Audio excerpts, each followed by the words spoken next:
Alright, so this recording thing's hard. So I think this is what the actual prompt is. I'm not sure. Alright, here we go. So hi, my name is Michael Felton. I'm going to be reading something. I have this book called I Am Number 4. It's one of my favorite books. It's a series, and it's about these aliens who get taken over by other aliens, and so their planet's gone, and so they move, like a whole bunch of them go to Earth, and they're in hiding, and the aliens are looking for them. And the main character in this book that I'm going to be reading from his point of view is one of the good aliens that's on Earth. And so, here we go. Henry, he is squinting from the light, his eyes adjusting, a length of duct tape across his mouth. His hands were bound behind him, his ankles tied to the leg of the chair on which he was sitting. His hair is tousled, and down to the right side of his face is a line of dried blood that looks almost black. The sign of it fills me with rage. I rush over to him and rip the piece of tape from his mouth. He takes a deep breath. "Thank God," he says, his voice weak. "You were right, John. It was foolish to come here. I'm sorry. I should have listened." "Shh," I say. I bend down and begin untying his ankles. He smells like urine. "I was ambushed." "How many are there?" I asked. "3.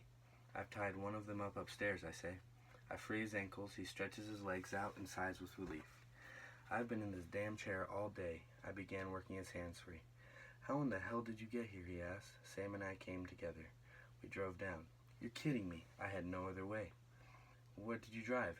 "His father's old truck." Henry is silent a minute while he ponders what that means. "He doesn't know anything," I say. "I told him aliens are a hobby of yours, nothing more." He nods. "Well, I'm happy you made it. Where is he now?" "Trailing one of them. I don't know where they went." The creak of a floorboard comes from above us. I stand. Henry's hands only halfway untied. "Did you hear that?" I whisper. We were both watched the door as with our hands clasped and our breaths held.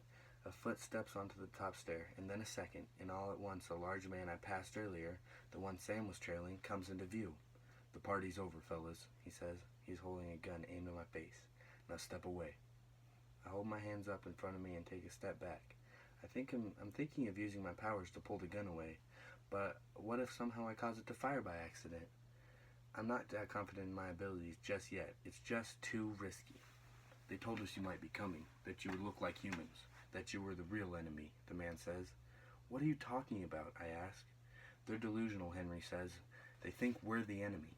"Shut up!" the man screams. He takes 3 steps towards me. Then he moves the gun from me and fixes it straight on Henry. "One false move by you and he gets it. You understand?" "Yes," I say.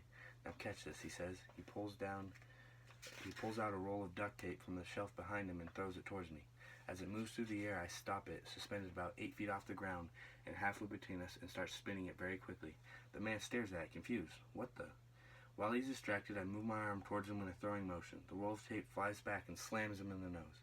Blood starts gushing, and he reaches for it as he drops his gun, which hits the ground and goes off. I point my hand towards the bullet and I make it stop. Behind me I hear Henry laugh. I move the bullet so that it hangs in front of the man's face. "Hey, fat boy," I say. He opens his eyes and sees the bullet in the air in front of his face. "You're gonna need to bring more."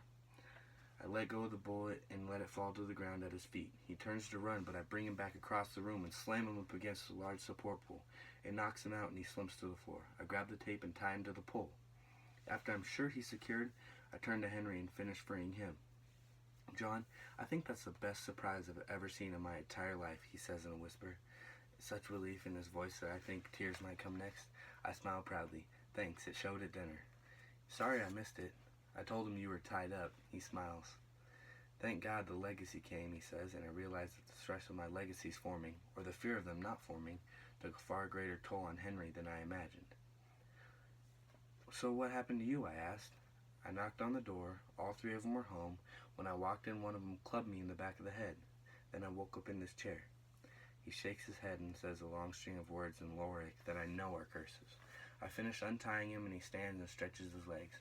"We need to get out of here," he says. "And we have to find Sam." And then we hear him. "John, you down there?"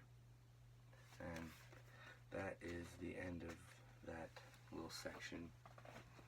So, yeah. Where the heck is the stop recording button? Shoot.